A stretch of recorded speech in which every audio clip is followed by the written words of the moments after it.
Welcome to the Music Career Show, telling you the stories of the world's best professional musicians. Hello there and welcome to the Music Career Show.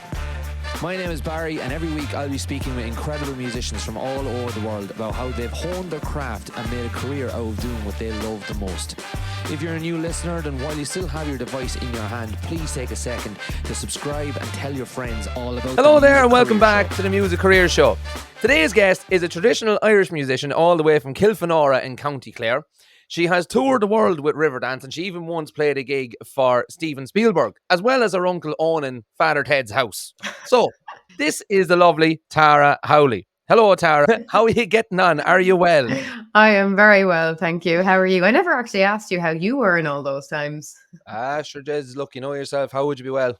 How did you... How would you be well? How would you be well in your arse in two halves anyway? Huh?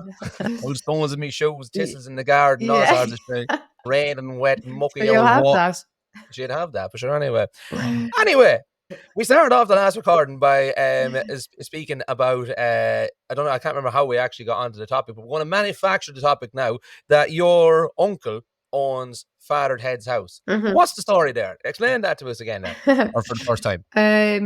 So my uncle owns Father Ted's house and he lives in it with his wife, and they have 5 kids, and it's my mum's brother. So my granddad, Lord rest him, was in the over 75s football episode. And a lot of our cousins and family and friends are in the show, and it was filmed. Some of it was filmed in Kilfenora, which is where I'm from. And you can actually see our house if any Father Ted fans are listening. You know the one with the milk, the milk, the bomb and the milk carton. Yeah. You're an OG fan. You're a good fan. Yeah. You can see our house from that. Which one is it? So there's like the estate of houses on the left when like the milk float is like, about to burst and they're trying to take all the cardboard boxes off the road. Yeah.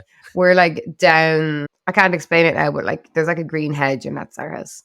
I am literally going to, as soon as we're finished here, I'm going to go inside and I'm going to watch Father Ted and I am going to send you a photo of your house. It sounds, that does not sound, that's not meant to be as creepy as that sounds, but I'm going to look at your house and I'm going to find it, I'm going to sit. Exactly, yeah. I'm going to be like that guy on TikTok, Jose Monkey. Have you ever watched him? No. Where he like finds people. So people will take a video of themselves in the middle of nowhere and he'll find them in the world. It's class. It sounds creepy, but he's like, hi, my name is Jose Monkey and I find people who ask to be found. So he like, they've asked to be found. Yeah. He mitigates all creepiness, but at the same time, I mean, but that's amazing. What about like so you were saying there that your granddad was in the over 75s indoor football challenge, and who else of your family was anyone else that was? Do you know what I mean? Patrick was the robber. The robber. Yeah. See, there's an episode now that you don't know. You'll have to go back and find that one. The robber. What did he rob? My cousin was the baby that was left at the door. Amazing. Yeah. Who else was in it? There's a lot of extras that were used, like a lot of extras that didn't have parts, but they were in the pub and during the Lovely Ladies competition and that's class. Yeah. That's like that's fantastic. That's absolutely fantastic. Anyway, we're getting completely utterly off topic here. All right. So no, that's all good stuff. I have no idea who the robber is. No. Who's the robber? What episode was this? Come on, you'll have to go back and find out. I'm literally going to go and rewatch all of Father Ted today. Yeah. And I'm going to get back. As well as half sending you a 5 photo in the morning and you'll be like, yeah. As well as sending you a photo of your house, I'm like, this is your cousin. And he's been to that house. And he robbed it. Do you know what I mean? He robbed it. Anyway. Do you remember when they were going on holidays and they left the door open and the house? Yeah. And Dougal had the trailer and he left Shamu on the back of the trailer. Yeah. And he brought the travel Scrabble for when they were traveling and the actual Scrabble for when they got there. Yes. Love it. I think Dougal is like my alter ego. Incidentally, did you bring any tea bags? Yeah. No. Right. Okay. Right. We'll be buying I love again eggs so much that one day I think I'm going to turn into one big egg. I think that process has already started, Dougal. My Snapchat name, right, when Snapchat was to the thing, was Eggman Barry for that exact for that reference. For that reference. I love eggs so much. Ted, I love eggs. I love eggs so much that I think that one day I'm going to turn into one big egg. Not sure if that process hasn't already begun. Oh, fuck it. Let's just talk about Father Ted. One-liners. Oh, amazing. Anyway, so for Right, Ted. anybody. I know. Sounds awful, This is great. I've got literally like a page of like talking points that we're not going to get to at all because we're just going to be chatting about Father Ted. This is great. Oh, that's hard. So anyway, getting back to music and stuff. Mhm. If anybody, If anyone's interested in that bit of it, it's not. The best bit's over. Exactly. So, Tara, for those that are maybe getting introduced to you for the first time, haven't come across you yet, why don't you say hello to the lovely people and tell them who you are and what you're about? Well, hello, lovely ladies and men and women and children. Don't call me a lovely girl. I've sold 20 million records. Oh, we'll have to stitch this episode when I have sold 20 million records. And exactly. Yeah. There you go. There you go. That's the one. Yeah. So I am a full-time musician, singer-songwriter from County Clare, and I grew up in a place called Kilfenora. And we're just surrounded by traditional music all our life. My two older sisters, Emer and Sharon, and they both play music as well. They're amazing, and my parents both play and sing and dance, and we just grew up in a house, of song and dance, and it was like from the day I can remember, it was just music, dance, song. We got this really cool stereo kind of a system, like a CD player stereo thing. And it was like, that was the biggest flex. I was like, oh my God, we are like so cool. But you know what? It was class because it had this rotating CD player. So you could have 3 CDs in at the same time. Do you remember them? I do, yeah. I do. They were that was it. Diggity. Yeah. So like one CD was like classical music, the other was like trad, and then the other would be like Stevie Wonder. Class. So it was like such an eclectic mix. Yeah, it was like, and that's why, like, I think growing up, I always had such an interest in like Ella Fitzgerald, Stevie Wonder, B.B. King. It was like all of these artists that like no one would have ever heard of because YouTube and Google and stuff wasn't a thing on people's phones now. Where like, if you find out about a new artist, you're like, oh, Instagram. Oh, that. Oh, this, that, the other. Whereas back then, it wasn't even like, even going onto YouTube was a fiasco, Yeah, on the internet. Yeah, exactly. You had to go onto a computer, This is back when there were like laptops. Like I got my first laptop when I'm 29. So I got my first laptop when I was I didn't have one in primary school. I think it was like second year. Jesus, you were doing well to have. No, I didn't. I had a Nokia. I got it for our confirmation. We got our phones. Yep, that was it. What did you get? A Nokia 3200? Yeah, or 3210, I think. You might have been a 3210. You're a year or two younger than me. Yeah. So yeah. Mine was a 3200 that you could like change the cases. Oh no, you could change the skin of the inside of it. I had the one where there was like 2 buttons, like 3 and 6 were on the same button, so there's only like 4 buttons on the phone. Do you remember that one? So like 1 and 3 were on the same button, 2 and 4, and then you could change the color of the inside of the skin. I'm gonna get that and send it to you. Yeah, that's like people listening and young people listening now will not understand and appreciate just how futuristic that is. I know.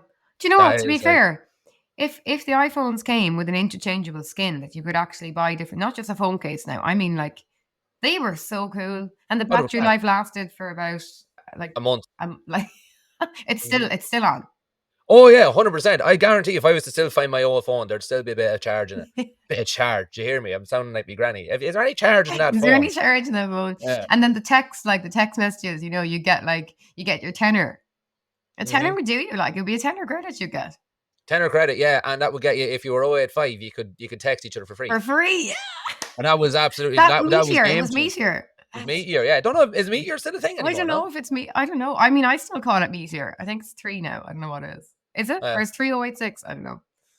3. Well, I live in Scotland, so I've not had an 08 number for like 10 years nearly. So, but 3 was 083.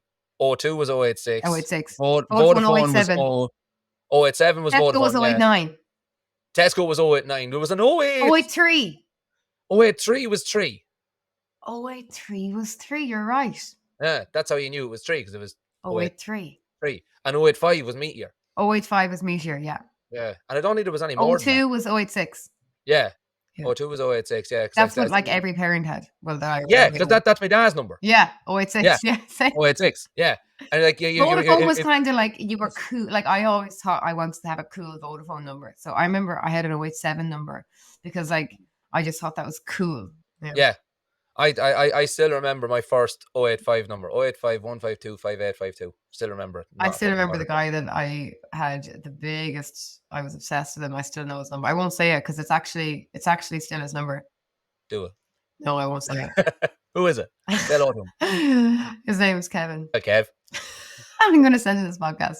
Lovely guy, Um, but I told him about it. I was like, I know your number. Like, this is now when it was like an exceptional amount of viewers to move on from. I was like, I know your mobile number, and he was like, what? Hi, I'm Tara Howley, and I find people who ask to be found. But the start of it was like it went 086, 085, and that's all I'll say. But I thought that was the Oh, coolest number ever. that is literally like you could sell that. Yeah, I You could still know. sell that, and lads like us, like Yeah, 90s kids like us, would buy that and like frame it. It'd be like that what was pretty sick though, wasn't it? 086, that's 085. savage. That'd be like what do they call that? Like an NPC, where people buy like Yeah, PNG like images that are just like, oh, that's the original one. Great. Do you know what I mean? that's the number. Yeah. It's like Bitcoin, but Yeah, yeah, but you know what? class. Everything was so innocent then. Like, as in, like the biggest thing you did was like learn off somebody's number. Do you know what I mean? Like, and I Oh yeah, really hope that like kids still have some sort of innocent childhood because we were all so innocent. Like, I don't know what's so because we were in a country school, but I just think there wasn't like we were genuinely just everything was so like God love us. I know. Do you remember? Do you remember? I've got like a vivid. We're totally not talking about music at all on this, and it's great. Do you have like I've got a vivid memory of one particular day down by the canal when I was like 14, and there was like maybe 4 or 5 pictures, and that was a huge amount at the time on Yeah, a digital camera that made their way onto Bebo, yeah. and they exist out there in the Bebo verse. Do you have like a memory of that? Like I specifically remember Oh that my day. I God, remember the who was Bebo. there. Yeah, remember that? Bebo was like the serotonin from getting a love on Bebo. Oh, Somebody would give you their love. You stop. get 3 loves, and you were like, I was somebody's love today. I know. Wow. Yeah. I am in someone's top 4 friends. Yeah. I got an arrow that says bestie. I know. The one good Oh, at music. The sporty yeah. one. The Yeah. one that likes shopping. Shopaholic. Class people was And sad. do you remember that arrow then that came out that you put in the middle of like your top 16? And it had like not just up, down, it had like arrow up pointing to whoever that was, arrow down, left, Yeah. right. But then it had like One with like northwest. excellent. Yeah. Yeah. That was when you knew like you were aiming all your friends. Like you're like, I'm in so and so's top 16. Like, Wow. Yeah, I but you do. know I what was remember great? that. We never brought it, like you couldn't bring it to school because no one had it on their phone. It was like, it was only the evening time. And half the Yeah. people couldn't even go on the internet in the evening because their parents would be on the phone and it was all Yeah. dial-up connection. Yeah, exactly. Yeah. Oh my So God, you had sorry. to. Can you see that it looks like I've no arm here, right? Because of the light. Oh my God, yeah, it does. It's like that's a very nifty little party trick. So it is. Hi. Wha! Guys, come and see my shows. I talk like this for most of them. The music's good, but the chatting's better. You come for the music, but you stay for the crack. Stay for the crack. Exactly. I love it. I love it. I love it. This is turning into such a wholesome little episode. This is great. So you started playing music anyway. Yeah. So Tara, focus And on what you do with your life in the music career podcast. Talk about music. listen, I could talk about Bebo and Father Ted and all that stuff all day, so I could, and happily, And and a good have pot done. of bacon and cabbage. That was your 4 days dinner. That was your 4 days dinner, and you had ham sandwiches then in the interim. Yeah. That was the way. That is still the way it should be, 100%. It still is the way here. Yeah, exactly. Yeah. Yeah. And then when it comes Christmas time, you've got inventive things like turkey curry. Just Oh, because you're like, that was, you got the Oriental when the turkey curry came out, day 100%. 77 of the Christmas Day dinner. 77. Yeah, you're still having it on Paddy's Day. Right. Let's go back to a bit of music here now. Yeah, So, okay. what was your first instrument then that you started playing? So you were saying that you there was loads of music growing up in the house, and you had the fancy CD changer while everyone was still listening to music in black and white. Yous were all fucking, and you started getting into music. What was that first instrument that you picked up? And the violin or the fiddle. Yeah. Violin or fiddle. So And I'll actually send you a photo if you want to edit it in. There's a really cute photo of me when I was like, I think I was 3 or 4. And it's with this tiny little fiddle. It's like this, like literally this size. It's so cute. And yeah, I started on that. And like I said, my 2 sisters play. So there was just music like every day of the week, and because there's 5 years between myself and my oldest sister.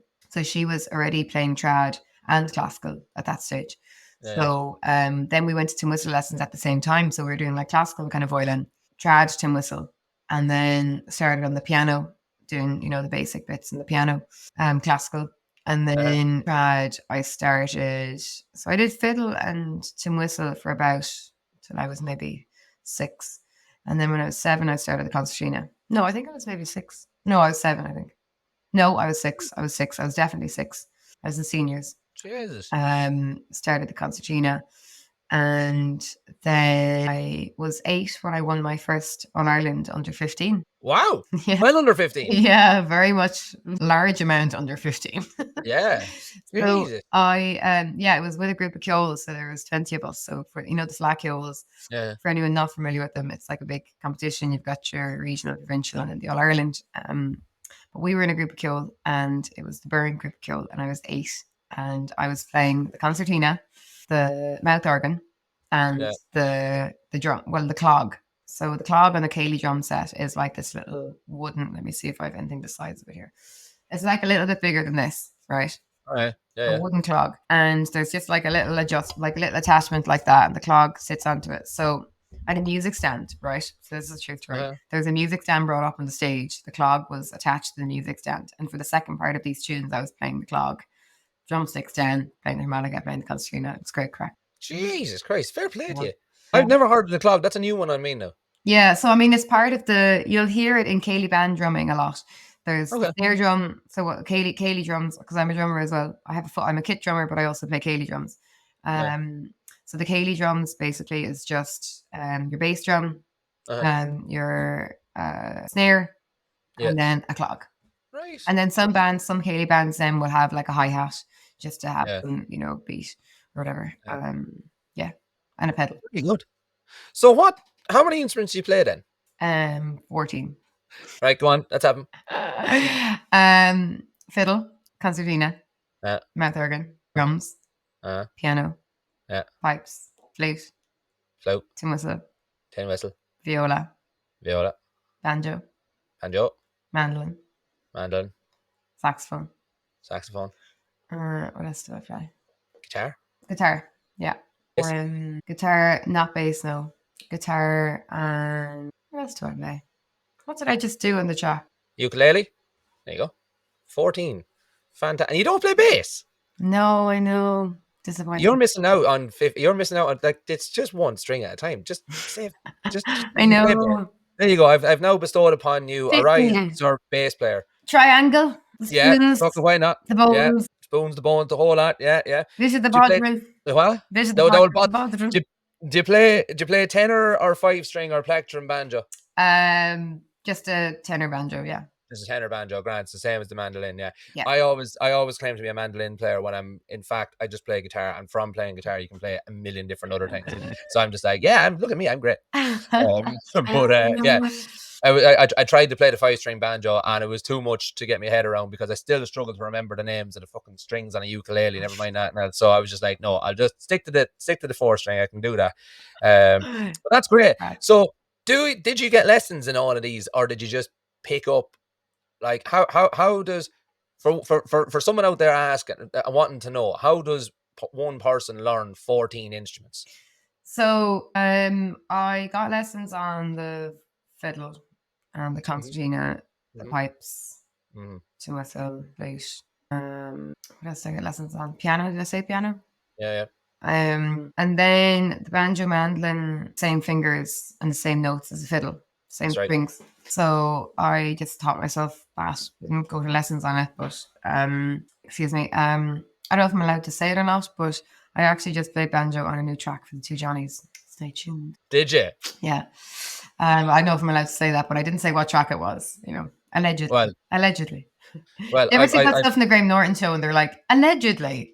Allegedly, yeah. My bandmate Callum says the funniest thing that you can do in life is put allegedly after any sentence. Yeah, allegedly. So you could take anything, like you could, literally, and just allegedly. Say, yeah, allegedly. Hi, I'm Tara, and I find people that ask be found.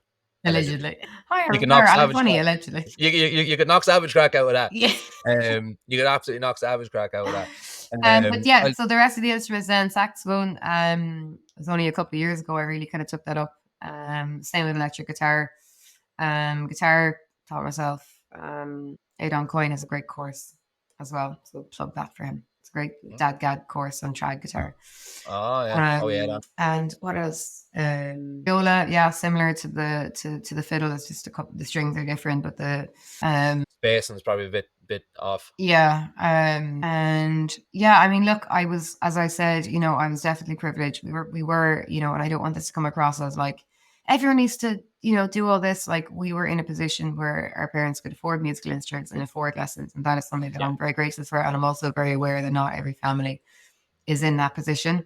So I always want to, say that and never come across as like, more people should be playing music, and we don't, everyone has different circumstances and situations, but I think it's fantastic now. There are so much more funding for instruments, and there's a lot more opportunity now for kids and adults to learn, because when we were growing up, there wasn't music in, and I was just playing for a corporate group the other day, and they were saying, was there a music scheme in your school? And I was like, no, like our parents would drive us, and it wasn't like sport where most local, areas had a football pitch that you could just go and train there in. Like, our music was half an hour to 40 minutes to an hour and a half away, because there just wasn't that many teachers, totally. Which has changed so much now. It's fantastic. It really is.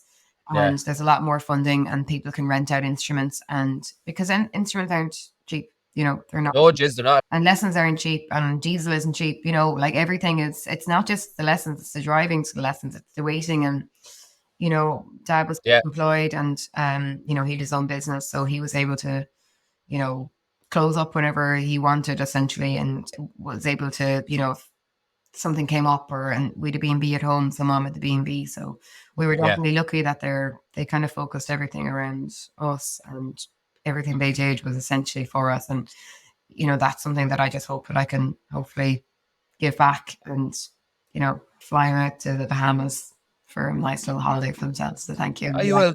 You'll figure it out. You'll get a busman's holiday out of it, or something along those. Yeah. There'll be roadies or something like that. Yeah. Well, they're but like real roadies, you can real tax roadies, or whatever you want to call it. But that's great. That's absolutely fantastic. So it doesn't sound like you were ever really going to be anything else but a musician. Yeah. And it's the one thing that I'm like, I liked school. I liked school. But it was never something that I just couldn't. All I could do was play music. I always had headphones in. I shouldn't be saying this, but I'll be honest. I just couldn't go like a whole day in school without listening to music. So I used to have, headphones, and I had big, long, like brown hair. So like I'd have my iPod in secondary school, which totally wasn't allowed. But I had my iPod and headphones, and like like our collars for our jumpers kind of came up like this. So you'd have the wire underneath the jumper and the whole lot, and I'd be listening to a very fond memory I have is listening to a Taylor Swift song called White Horse. And I used to look out the window, and I was like, God, I'd love to be just like, singing my songs and like playing my music all over the world. And like, I swear to God, like I thought back to that the other day, and I was like, I wish I could go back and tell Tara in second year that like she would be doing everything that she so desperately dreamed of, so melancholic, looking out the window of a school and in a time when a kid declare, being like, I want to be an artist. Thinking you were in a music video, looking out the window. Yeah, when it was raining, like, oh. And like that song White Horse is so dramatic, and like it's that was a theme song for about that whole year for me. Well, don't worry about admitting that you were listening to music, because when I was in secondary school, I went on a competition on RT, and I was lucky enough to get to the top 10. And I played guitar.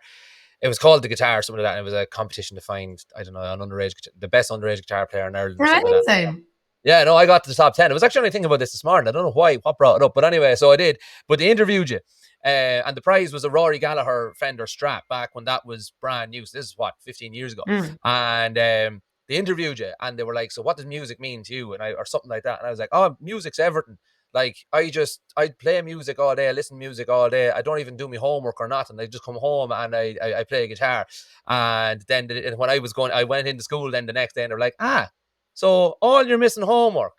Where was that then? You just don't do it. Is that right? And I was like, well, look, do you know what I mean?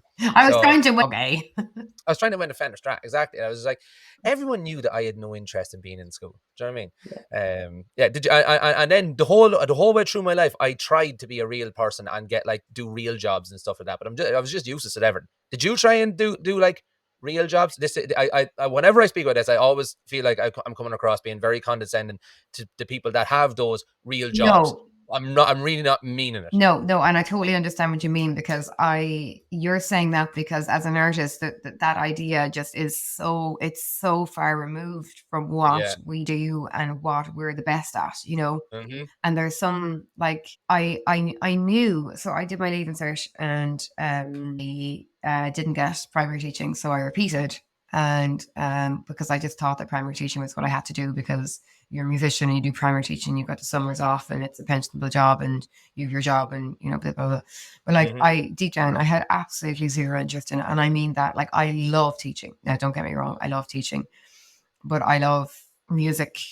I love teaching music, like but I the results came out then, and I got it and I repeated and I got it, and then oh great, but then I was like like, I don't know, is it for me? Like, so I took a year out, and I said, look, I'll just dive into the music now. So I was gigging 5 or 6 nights a week. I was gigging 6 nights a week, and then I double gigs on Wednesdays, Fridays, and Saturdays. So a double gig of a Wednesday. Yeah, so there was a wedding every Wednesday in the hotel. There's midweek deals, yeah. So a lot of Americans were getting married on Wednesdays because it was a lot cheaper to come have your wedding, a smaller wedding in Hotel Doolan. So there used to be double weddings or a double gig. There's always a double gig midweek. It could be Wednesday or Thursday, but so I played all around Doolan. So Tuesday was Higgins, Wednesday was Hotel, Thursday was McDermott's, Friday was a hotel, Saturday was a hotel, Sunday was a hotel, and then double gigs. Yeah, so it was like, and I loved it. When I tell you I loved it, I was like, love it. I was in my element. Got to bring the instrument to the gigs. Some people would be like, oh, I'm so burnt out, but I was like, no, this is it. This is how I know. Like, obviously, like anything, there's going to be days where you're tired and whatever. Yeah, totally. But like, I knew I was where I was supposed to be. And then I did my first album, and I started playing for different tour groups and corporate groups and stuff like that. And then like those people that followed me back then still follow me now. And stuff like that. Like, it's just building up that following from the States from 2014 on. Well, even earlier, I suppose, because I was gigging at the weekends, even all through school. Like from TY on, I was gigging Friday, Saturdays. It's great the way that works in Ireland, isn't it? You go anywhere else in the world and you think, how were you gigging at 15? It's like, I don't know, I went into the pub and asked for a gig. And you got your gig and they loved it. You loved it, and Yeah. And they loved it as well because they could pay you fuck all. Yeah. And if you were anyway useful, do you know what I mean? It's like it's a win-win. You got your bit of food after, you were delighted. Well, no, in fairness, we were always paid as well. I have to say that. We were always looked after and paid and everything. And but it's funny, like it's when you're talking about the going for a job, like I knew whatever I had to do, I had to, I didn't want to be a hypocrite and like tell people like, no, look, you have to be yourself. And like, for me, I wasn't doing myself justice by not actually giving myself at least a chance to try, and again, a disclaimer, I'm very lucky that my parents supported that decision. And if you're listening to this and you're 15 or 16 or 17 and your parents aren't supporting it, I empathize with that, because I couldn't imagine what my life would be like if it was like, no, you're doing this and then you can do your music after, but I loved it and I worked hard. And that's the other thing I'll say. Like, I worked so hard, like, and I think anyone that does something that they love, it's not just a case of like, oh, this is easier because I don't have to go to college. I was like, no, it's actually harder because you're the whole time trying to, learn new stuff, learn new songs, practice you know what I mean? Like it's totally. You never switch off. No. You never, ever switch off. No. Doing something you love is great. Like I'm a music teacher. I teach music out in my little studio here and I gig and stuff. I don't gig anywhere near as much as I used to anymore because I work so much during the week and I just don't have the love that I did for before, but I still never switch off. Like it's midterm holidays over here in Scotland, and I was off all last week, and I felt guilty about being off. Couldn't switch off. Couldn't just decide. No, I'm not going to think about that one thing that I want to do on Canva to upload to my Facebook. Do you know what I mean? You can't not think about it. I know. Do And you know what I mean? that guilt then because you're self-employed and you're like, self-employed. what are Exactly. you doing So more? And you take a holiday and people are like, oh, she isn't as well as for you. And you're just like, shut up, please. I know it's not. It's grand to a point, and like you don't mind it. You don't mind it, but it's not like if you were a teacher, for example, and you have your holidays, and soon as Friday afternoon comes and you got those 2 weeks off, the kids can paddle their own canoe. You don't need to think about it.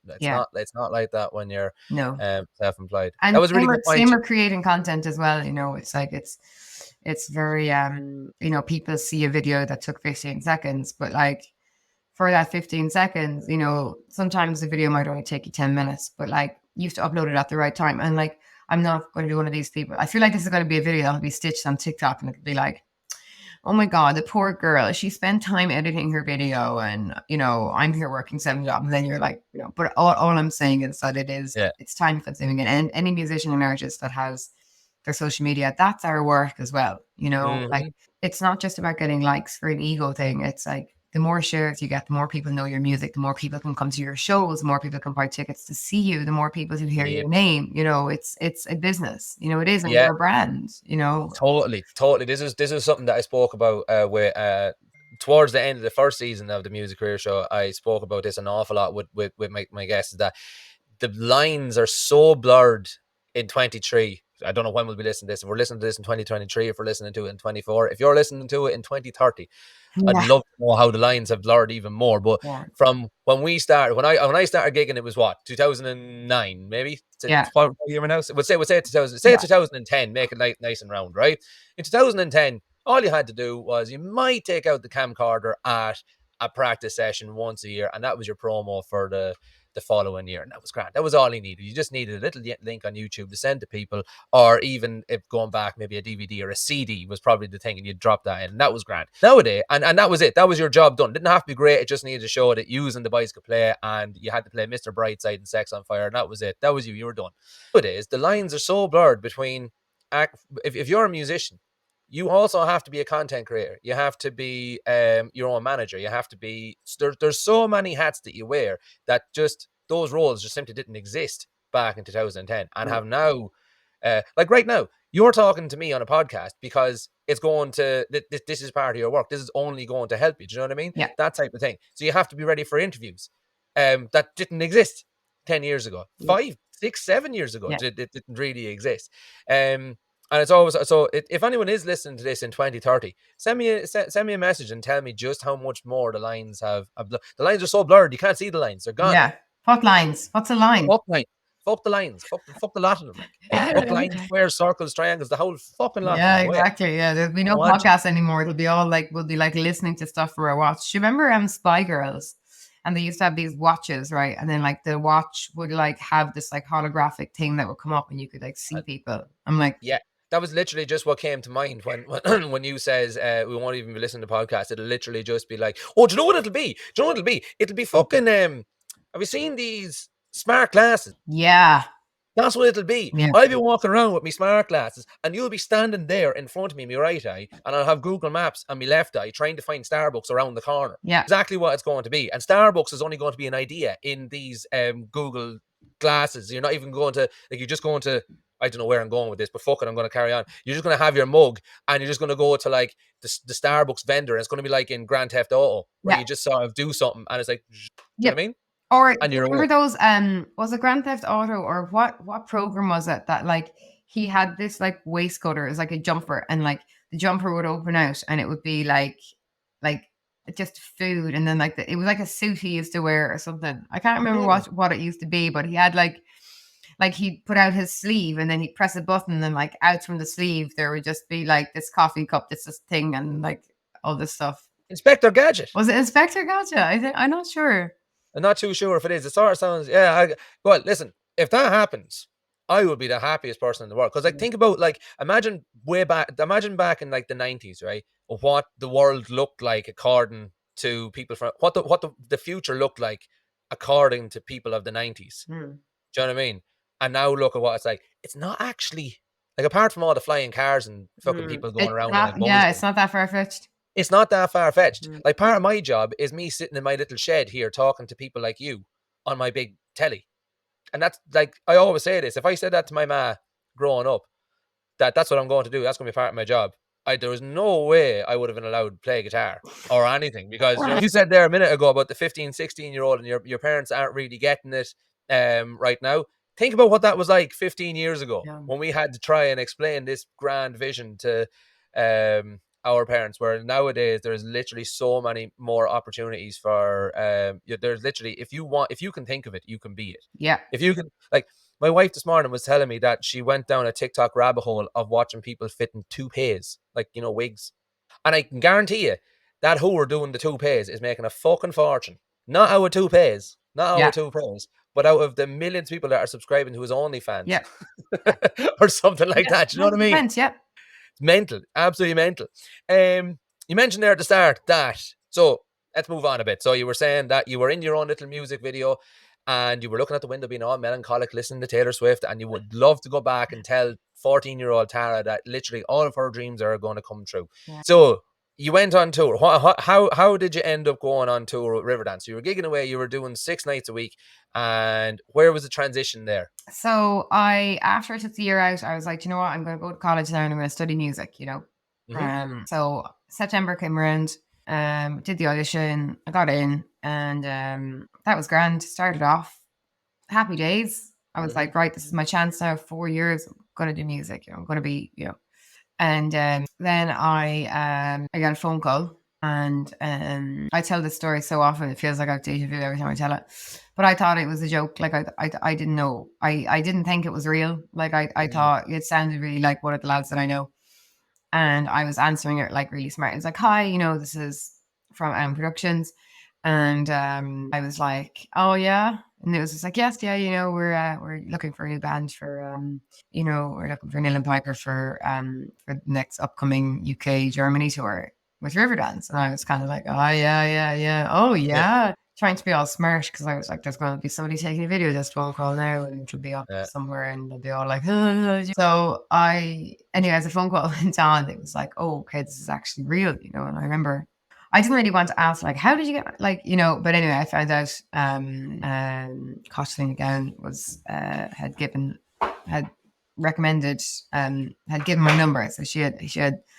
But anyway, I was like, oh my God, like, is this actually happening? Like, and literally from that, then I got that call it was November 2015. I wasn't allowed to say anything until January, but I had to tell the college. So the college knew. Yeah. But none of my friends knew. I wasn't allowed to talk about it to anybody until the contract was signed and until it was, like 100% set in stone, Yeah. So I was like, oh God, okay.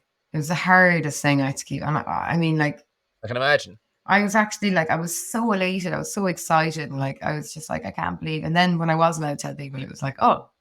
That's good. Good for you. Well done. Hey. No, as in everyone was really excited, but they were like what I was 4 months previous to that.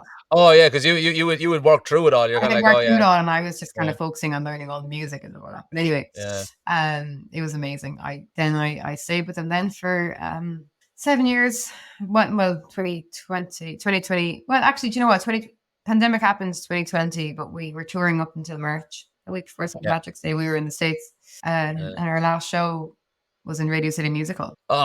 New York. New York, yeah. Class. So we did 2 shows there, and then everything shut down, and we flew home.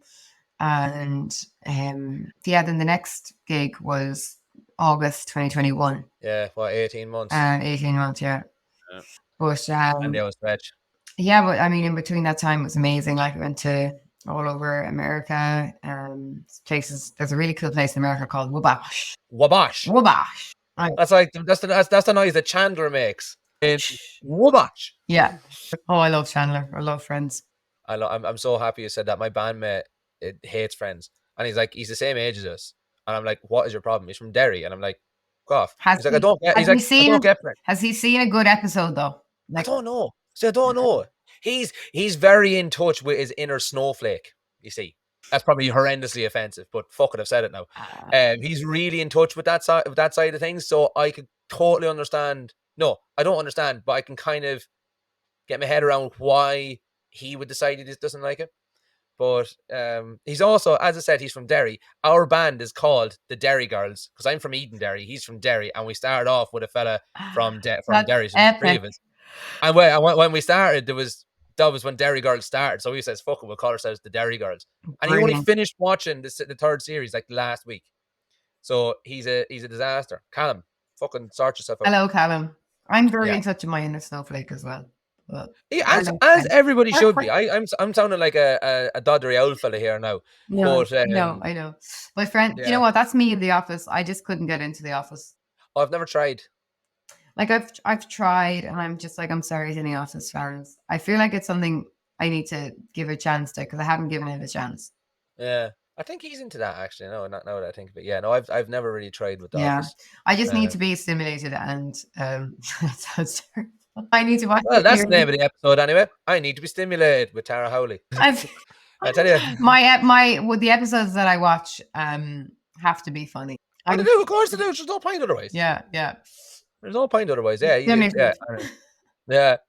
But that's my OnlyFans. There you go. Here's my plug. There you go. You'd be like, yeah, exactly. You could be like Garen Noon. He's got an OnlyFans. Yeah, I saw that. Johnny. He's got an OnlyFans, but you could like literally just be there like quoting Father Ted. Yeah. Well, you all have lovely bottoms. Of course lads, you all have lovely bottoms. And you could work in a bit of Unbelievables. You could work in a bit of Unbelievables and stuff, and you could work in everything. And then there you go. That's your OnlyFans. Multiple sources of income, you know. You're welcome. Anyway, this is, I don't know if I've ever gotten off track more on a podcast episode. This is, and it's no, do not be sorry in any way, shape, or form. I'm all down for talking about Garen Noon and OnlyFans. It's a little bit, I don't know. Anyway, so have you something you want to tell us, sir? As your wife? No. I have never once. I've thought about joining OnlyFans just for the crack. For the crack, I know. Do you know what? Some of I genuinely have, like, for the absolute like fully clothed just crack. Do you know what I mean? Yeah. Like, as in like. But that was what it was started for. I think it was started like for like musicians and creatives. And it just turned into it. Yeah, because it was like OnlyFans and it was Patreon. And I don't know, maybe Patreon were just kind of like, nah. And then OnlyFans were like, yep. OnlyFans were like, you want to do it? Yeah, 100%. The less clothes, the better. Yeah. And I know which one I'd rather own right now over Patreon or OnlyFans. So, but anyway, I've often thought about starting for the crack. The only thing that's really put me off is the fact that like I teach children, and if parents saw that I had an OnlyFans, it just might not go down the right way. Even if I'm just like, no, it's literally just me talking shit about Father Ted, and do you know what I mean? We just started joint with then. Let's do it. That's what's going to happen. You and I are going to join. And it would all be just, music related jokes, and you can play the guitar at your feet, and I'm sure some people would love that. I can play drums with my feet while I play guitar at the same time. I can play the tin whistle with my nose. Oh, that is a flex. Could you play? Do this. There you go. Oh, that's so strange. I can do. Can you do this? Right, watch. Hang on. If I get a book, all right. So anchor that finger. Don't move it. What? And do that. Don't move that finger, and then freely do like that. See, I can only do it. I can only do it part of, but like this finger has to be like all the fingers have to be like totally independent. Okay. Yeah, to be fair, you're doing a grand job of it. I can't really do it. Oh no, I can't actually. I can't do it with any. Oh, I can do this. My hand is like really. My fingers are like really double jointed. How are you doing? Am I doing it? I don't know if I'm doing. No, you're like. The knuckle is like this feels really strange. This is our OnlyFans. I was literally just gonna say, see if you sat and done that on OnlyFans and charged £15 a month for it, you'd make a fucking fortune. There's someone out there, absolutely. If anybody is watching this on YouTube, please let us know. Do you want us to do an OnlyFans of this? That could be the OnlyFans, is you doing it in like what really nice, really slow guitar music. And like you could do your nails different colors. And what you could do is we could record it on Zoom, so you've got like exotic backgrounds. And there could be different notes. So this could be like a. Now, anybody out there thinking that OnlyFans is a piece of piss, that is going to take time and effort, but it's going to be worth it. This is happening. This is turned into like a business meeting. Yeah, I think that's great. fucking great. It's absolutely great. So Riverdance. That's what you do. You do fucking the music from Riverdance on your little flicky finger. And in the background can be Michael Flatley giving it fucking 9. And then I'm doing the thing. You're doing the fucking Yes. This is meant to be. This isn't even coming together. It's already together. This is ready. Yeah, we're aligned. It's ready. We're aligned. This is great. So fuck lines. So funny. So when did you make the decision then that Riverdance just wasn't for you anymore, and why was it not for you anymore? So I this time last year, exactly this month actually, I did my last gig. I did my last week in Dubai with Riverdance, and I was very, very, very. I knew it was the right decision to make because I haven't looked back, you know, and in the whole space of a year, there's not been one time when I was like, oh my God, they're all out in America, they're all out in San Francisco, like they look like they're having a great time. I was literally the happiest that I've been mentally, physically, and I'm not saying that I wasn't because of being in the show, but I just think I knew I wasn't where I was supposed to be anymore. Totally. And I just knew that I suppose I wasn't doing myself justice by not actually following what I was so scared to do, because it was like I was so petrified to take that step and to kind of, you know, and I knew once I made the decision that like I wasn't going to be like, oh, I just want to do this tour, I'll come back. You know, I was like, there's another piper there that's going to be ready to commit like I did for 7 years, or 7 or 8 or 9 or 10. And I just, like, in my heart and soul, I was like, I was getting really sad because I knew the only thing holding me back was fear. Like, I'd saved a lot. So I was, you know, financially, I was lucky that I had, you know, a lot of savings, and I was kind of preparing for this for a while, to be honest. I just didn't have really the balls to do it, and the guts to actually believe in myself enough to make that transition, you know. Totally, and it's a lot easier said than done, you know. But I'm glad that I waited until when I did, because I think the worst thing to have would be have regrets of like, oh, maybe I should have stayed, or this wasn't, I miss it, you know. And yeah, I miss my friends, but like the amount of music that I've written, the amount of songs that I've written, that I had written, that now I'm actually putting onto paper, you know. Great. And yeah, like it's honestly just, it was the best. I think it was the hardest, but definitely the best decision I think I've ever made in my life. And I know that sounds drastic, but it's true. You know, I guess. You know, it was amazing. It was an amazing part of my journey, but I feel like this is just, I'm exactly where I'm supposed to be right now, you know. And like I said earlier, of course, there's days where we're like, oh yeah, what am I doing? I know. But you know, I quickly snap back out of that. It's like I turn to music for my job, I turn to music for my hobby, I turn to it for like fun and crack. And so I think, you know, and I've never gotten sick of it, and I don't think I ever will. You know, like when I'm writing songs, I feel like my songs are like it's like a diary, you know. It's like your personal diary. And I'm just so grateful that I get to do it as a full-time job. And you know, but as you said, then you can't switch off, so it's like well, nothing can be perfect. Nothing can be perfect. And look, if that's the worst that you have to sort of live with, I think we can all count ourselves lucky, as long as that is the worst that we have to deal with. So that's great. Too much of a good thing sometimes is such a thing. I totally know what you mean. But yeah, so what have you been doing with yourself since so it was Riverdance this time last year, so you've got 12 months to account for. Now I know what you did with one of those days at least anyway. You were at Pints in the Field. I was, yeah. So for anyone that doesn't know what Pints in the Field is, it was a one-day festival arranged by the two Johnnies, who are the biggest podcast in Ireland, and it's literally just it's the only podcast that I listen to, really. And it's just two lads. I'm desperate to get the two boys on, and I've been on to them before, and they've said they're going to come on. So here, Smacks and Johnny B, if you're listening, fucking up. Hold on, I'll get a recording of that. I'll send it to them. Please do. Yes. Right, this is a request. Go. Right, Johnny Smacks, Johnny B. I've been on to you on Patreon. I was a Porgy from day one. I've listened to every single podcast, some of them twice, and I really want you to come on my podcast. Here's Tara. And as you probably know, anyway, and please come on to my podcast so I can just talk to you about some stuff and things. Your friend in podcasting, Barry, with Silent 10. Lovely. Happy days. Send that on to them. That'd be great. Grand job. So I'm going to leave that in. I might not leave that in. That might look a little bit sad, but No, fuck it. It's all good. So how was Pints in the Field? it was Because amazing. it looked mental. It was absolutely, from start to finish, like the whole thing was just ran like clockwork. Like ran like clockwork. Everyone was so happy. Everyone was so relaxed. The dressing rooms are full of food and drink, and the backstage area had so much stuff, like the nice bath, sauna. A crisp wall. Like, how perfect. A crisp wall. A wall that had crisps with clothes pegs on it, and you could take the crisps off the wall. That's class. Like, that's I'm sorry, class. I like grand all the fancy food ever. I'm like, no, I want crisps. I want ham and cheese sandwich. I want crisps.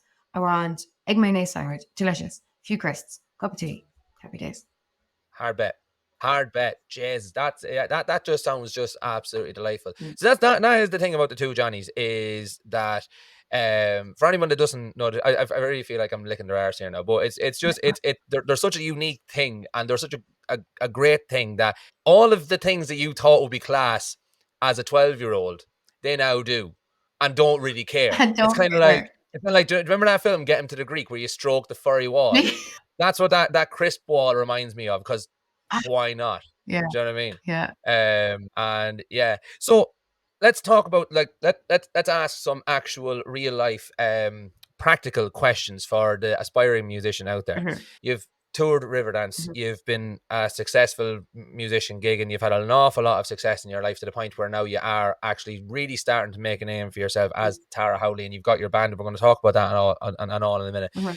But if you had to reverse engineer this, mm-hmm.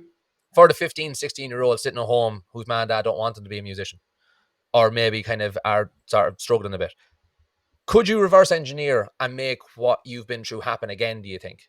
And if you could, how would you do it? I would say, I've always, I'm not a teacher, and I'm not knocking education or anything like that, but I do think everyone's education is different, and like everyone learns differently. And like, I learned through music. I learned my essays through music. Like, I would sing to learn, but what I mean by that is, if you find something that you're good at and that you're good at, and you put in hard work, I genuinely believe, and this is a statement and I'm going to stand by it, if you work so hard at something, ever it is, if it's carpentry, if you're a plumber, if you're a writer, if you're a footballer, soccer, hurling, if you put that time in and you still work on the hard days when you don't want to do it, and when you're sick of it, and when you're having fed up, which is okay to have. You can still love your job and feel fed up sometimes.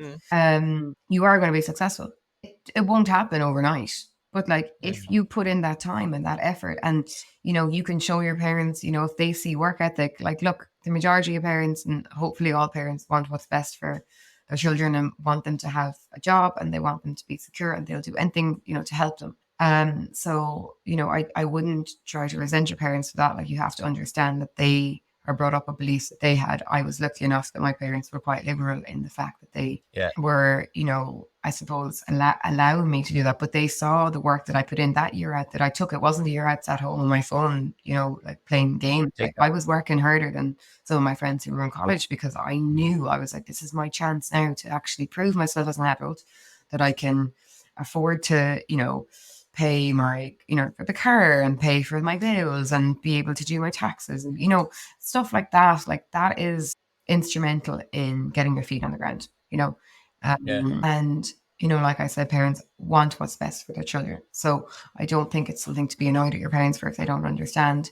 But if you work hard at something, like, and like, the cream of the crop always comes to the top, like, it'll always, things will work out, and it mightn't happen straight away.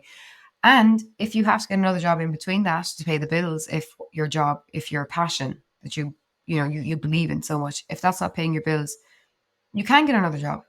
Mm-hmm. I've talked to people who, while they were studying music, let's say, they, got a job to help pay their bills, because, and that's fine. That's not saying you don't believe in yourself. That's just being practical and realistic, Totally.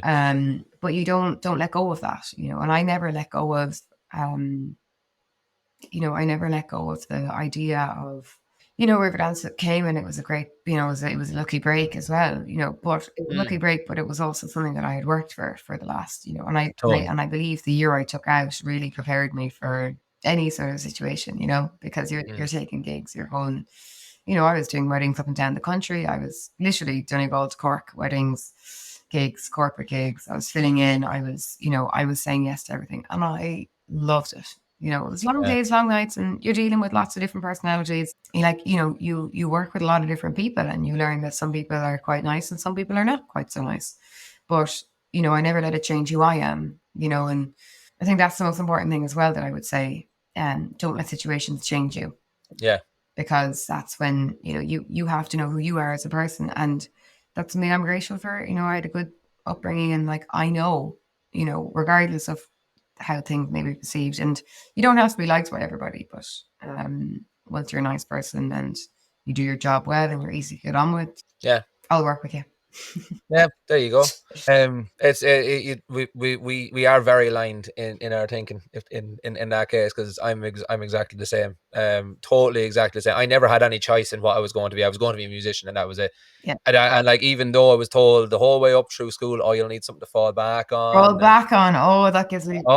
And it took me until I was like 28 to realize that music was the thing that I always fell back on, because, like I said, I've spoke about this in an infinite amount of times on the podcast, that I done loads of jobs. I worked in social work, and I worked with kids, and while I was good at some parts of the job, I was useless at everything else. I was useless at being told what to do, and I've just not made that way, and there's absolutely nothing I can do about it. And it took me until I was 28 to realize that music was all I could do. I could apply myself to anything to do with music. No problem. If there was music involved in it, I could apply myself. No bother at all. But I just don't have that part of my brain that tells me to just sit down, shut up, and do as you're told. Oh no. And it's and like you said, that's perfectly okay. So if any little 15, 16-year-old, I was fucking 6 foot when I was 15. But anyway, any young person out there listening that might be discouraged by people telling you need something to fall back on and stuff, if you are meant to be a musician, if you're meant to be an OnlyFans creator, if you're meant to be a software developer, that is all you're ever going to be. And there's not a thing in the world that you can ever do about it. No. It's just going to happen. Yeah. And that should be an encouraging thought, hopefully. Yeah. Great. So, Tara, what is next for you then? I know you've got your Stepping Into the West tours company and all that. What's the crack with that? So I have my own company. It's called Stepping Into the West Tours. And we bring people to Ireland on a 8-day trip around Clare, Cork and Kerry. Lovely. And basically we are the only father-daughter Irish run tour company. Lovely. Music tour company, I mean.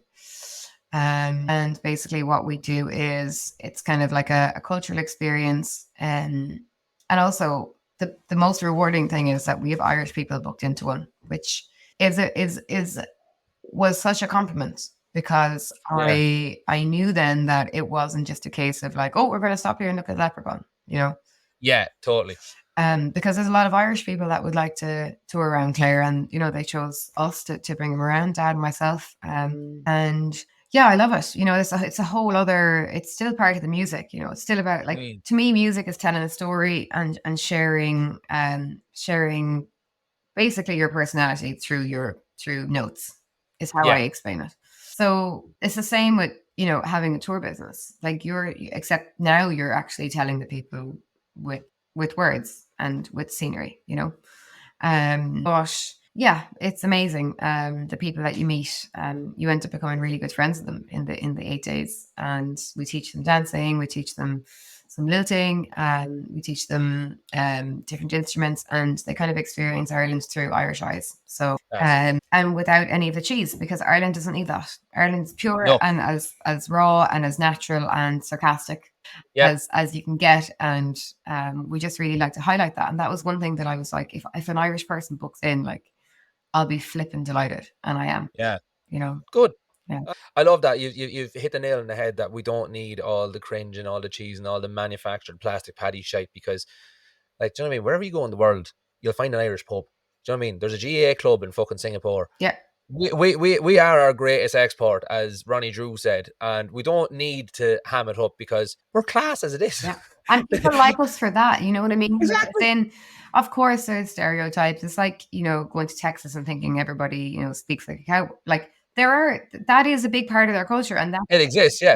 and when I go to Texas, I do want to do that as well, Totally. But there's a lot of stuff that, like Texans will even tell you, like they're very proud of their, I'm just taking that because we've got a good few friends in Texas. But like, it's the same with Ireland. Like, I'm very proud of our Irishness and our Irish music and our culture and our sport. But like, it doesn't always have to be about just getting drunk and getting hammered in the pub. And, like, unfortunately for a lot of musicians, alcohol actually hindered their careers because they were just paid by alcohol, and a lot of them became alcoholics. So it's like, I want to show Ireland through its actual culture and history, and like, nothing wrong with going in, having, a couple of pints of Guinness and stuff. I'm not saying that, but I just mean it in a, a lot of people just think, oh, the Irish all get drunk all the time. And it's like, no, we don't actually, No, we don't. We really don't. Yeah, I'm not too sure how much I helped that stereotype living in Scotland, but I love when people say it's like, wow, you're Irish. I've lived here for nearly 10 years. Yeah, and you still have an Irish accent. I still have an Irish accent, and I will do my absolute damnedest to make sure that never changes. Yeah, well, it hasn't even changed in the slightest. Well, I'm glad. Because I do go into pubs I play in every week, and I went in there the other week, and she was like, wow, you are Irish. And I was like, she was like, I really thought for ages you were just putting it on. And I was like, no. It's like, that's just me. Hello. How are you getting on? Yeah, well, yeah. Well, how are you again? Yeah. Anyway, that's fantastic. I never knew such a thing existed out in the world, and I'm so happy to know that it now does. And if ever I've got a spare 8 days, I will be booking in with you, because that just sounds delightful. So it does. Oh, well, that means a lot. Thank you. And if you know anybody that would like to come to Ireland on a trip, we're relaunching. We're actually relaunching. We're rebranding and relaunching the whole thing now for 24 and 25. Because now that I'm off and I'm home, like I started it in 2018, but then I went back on tour at Riverdance, and pandemic hit, and it was all just like, it was all just kind of huddled and muddled. But now, like, we've got a great, very excited. Yeah, there's a lot. Lovely. There's a lot happening. Well, I wish you all the best of luck with it. Okay. What else are you working on now, music-wise? What's the next thing for you? So I have 2 albums. I am doing an album at the moment, so I'll be ready in December. Maybe. And then the second album is my big collaboration album, which is, I'm not going to put a date on that yet, because so when I left Riverdance last year, I did a Kickstarter and to fund my album.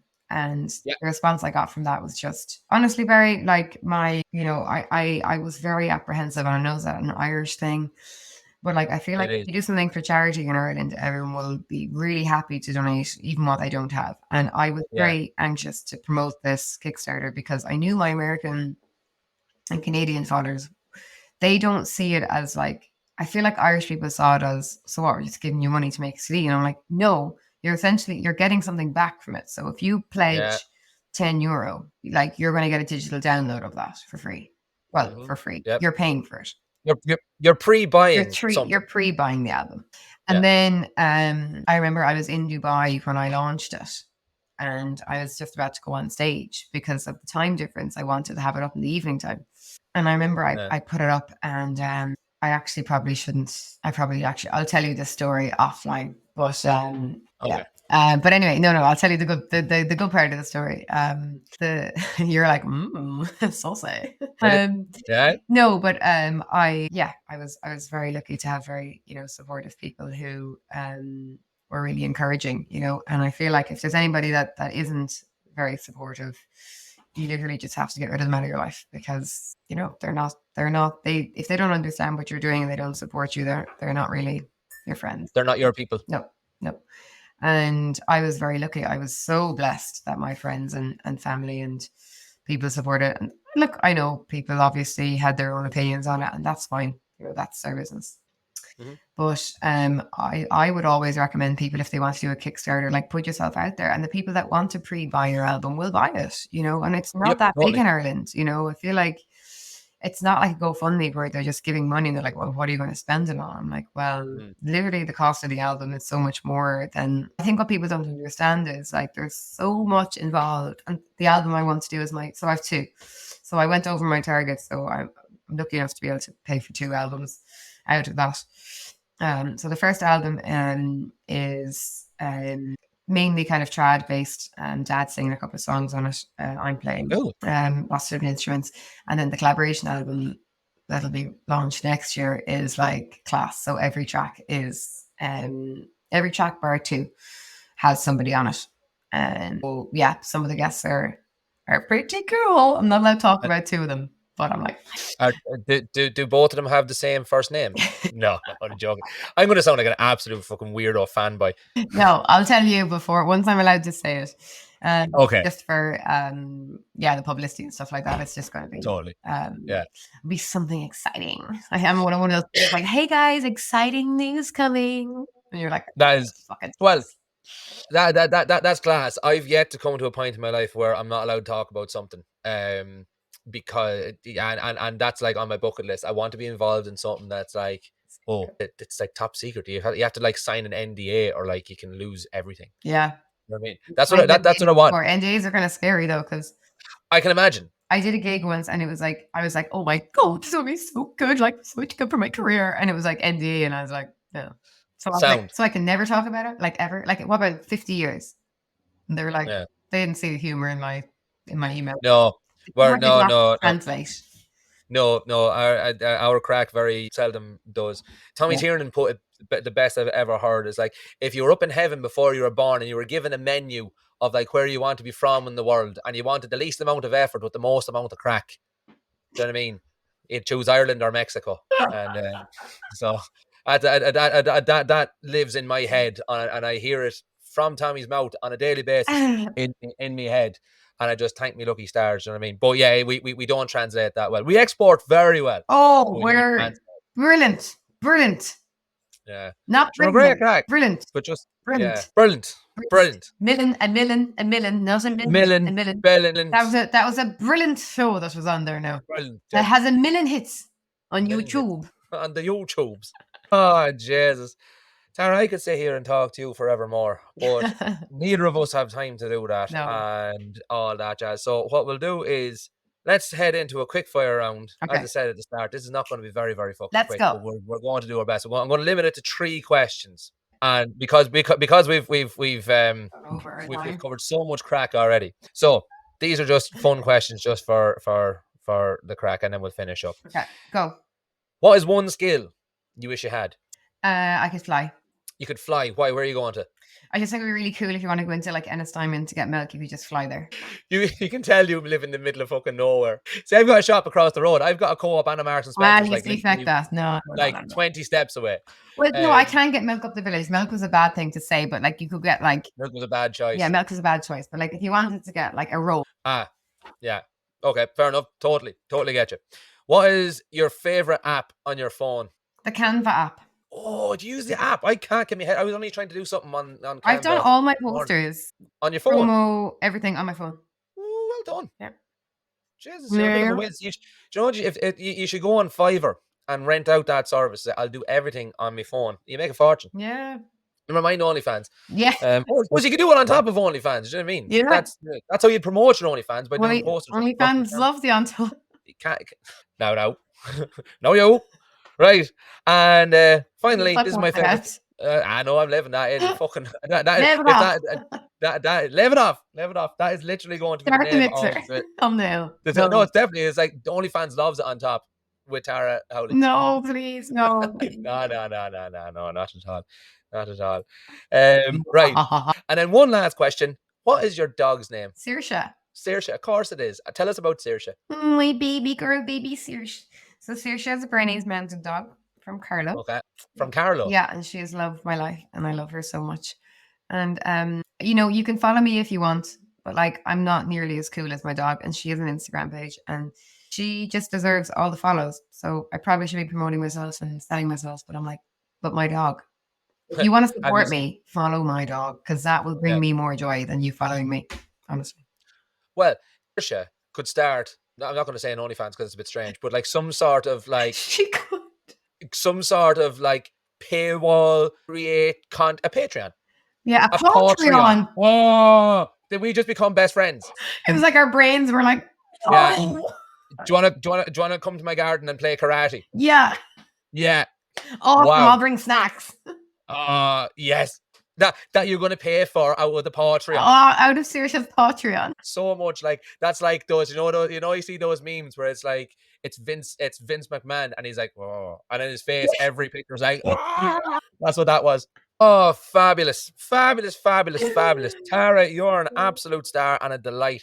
And it's been my pleasure to talk to you this morning. It's been absolutely fantastic. Thanks. Before we let you go, Yeah. Where can everyone find you and Saoirse on? By the way, is she called Saoirse because of Saoirse Ronan? No, she's called Saoirse because I wanted to call my first kid Saoirse. I've always loved the name Saoirse, but I say she is my first kid, kind of technically.